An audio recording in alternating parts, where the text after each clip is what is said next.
Chapter 6. Have we tried everything? 6. Have we tried everything? One of the preconditions of a successful ending to any relationship is a secure sense that we have tried everything before closing the door behind us. Only once we are reasonably certain that we have exhausted all options can a departure start to feel considered and therefore warranted. The greatest hedge against regret is effort. Among the effortful options, few can be as grueling but also as vital as the business of couples therapy.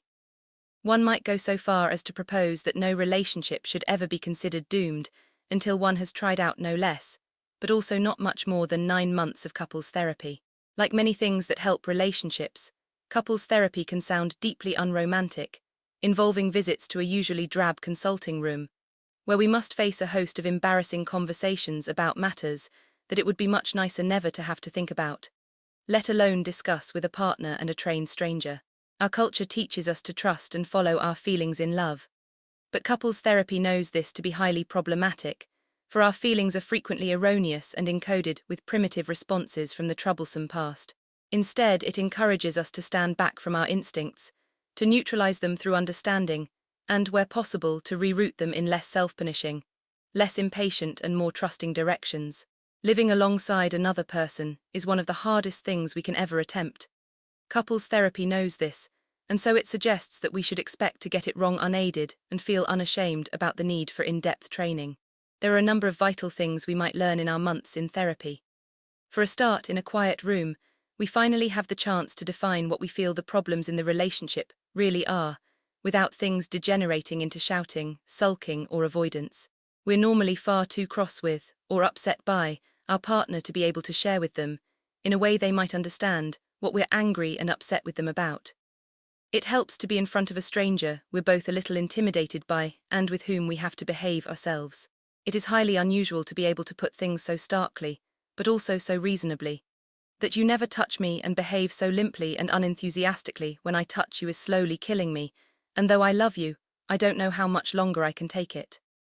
How much better to voice something like this than to go through a decade of low-level sniping and repressed fury.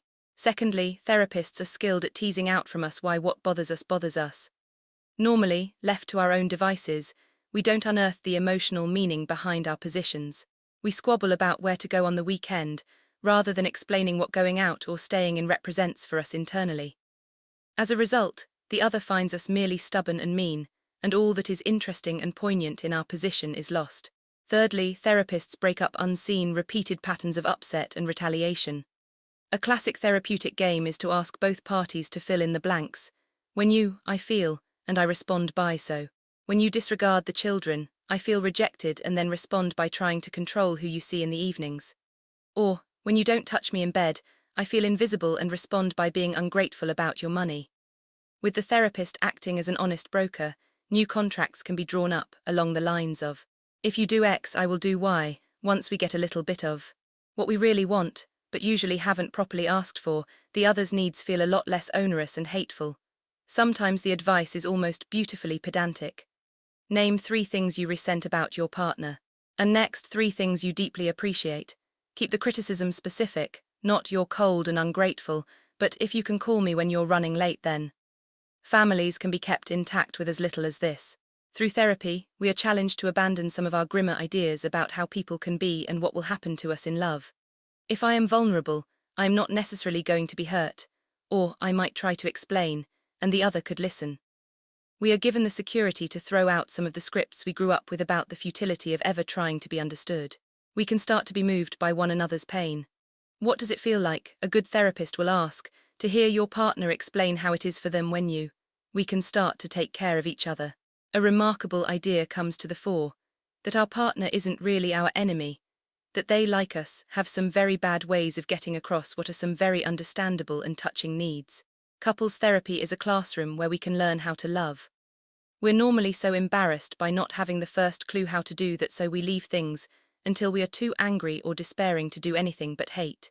The most hopeful and therefore romantic thing we can ever do in relationships is sometimes to declare that we haven't yet learnt how to love, but, with a little help, are keen to learn one day. Of course, all this may not work. The partner might not listen as we had hoped, and vice versa. In the cold light of the consulting room, we might come to see them as intransigent and not worthy of our care.